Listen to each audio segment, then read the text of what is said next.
Agnanaraka moa zany Frédéric Razafindrialy, président fikambanan'avitra eto Mosibe commune Manambara.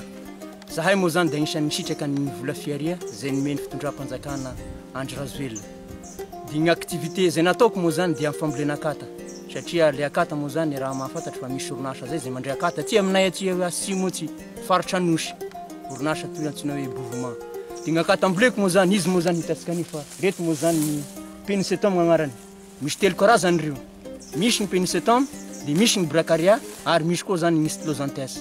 Dia zao hitatsika zao nefa zany Pénicetome. Dia izy io moa zany ahondrany io avarotra any Bouvement 520 kilo anankiray.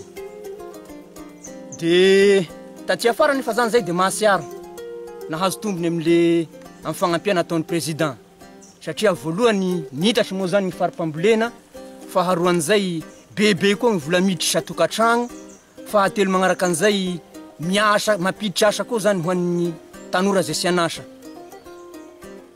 Dia fahatelo magnaraka an'izay moa zany lagny tena fiovan'ny fiainana amizao azo lazaina fa niovaka, satria tamin'ny voalohany moa zany vatantegnategna moa zany mbola sy nana sarety, amizao ankehitriny zao tsy fa mana sarety. Amin'ny mahampikamba zay moa zany dia miisa 10 zahay eto Anosibe nahazo le fiharia, ary samy manana ny teti-bola zay nalany. Manahaky ny vatako zao 3 tapitrisa d'ariary zao ny vola azoko zay nagnasarako ny fari-pamboleko.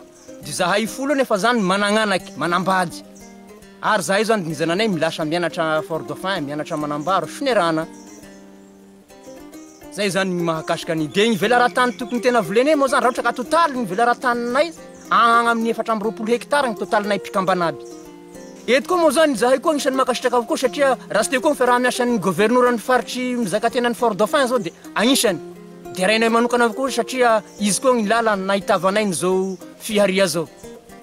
Dia ny nahatonga anay tena nitry moa zany tagnatin'ny fiharia ty moa zany dia noho ny fahafantaranay fa misy ny volon'enti-paharaza zay maharitry taon raiky vohany, fa reto akata reto nefa zany 3 vola fotsiny zay dafa mandray vola.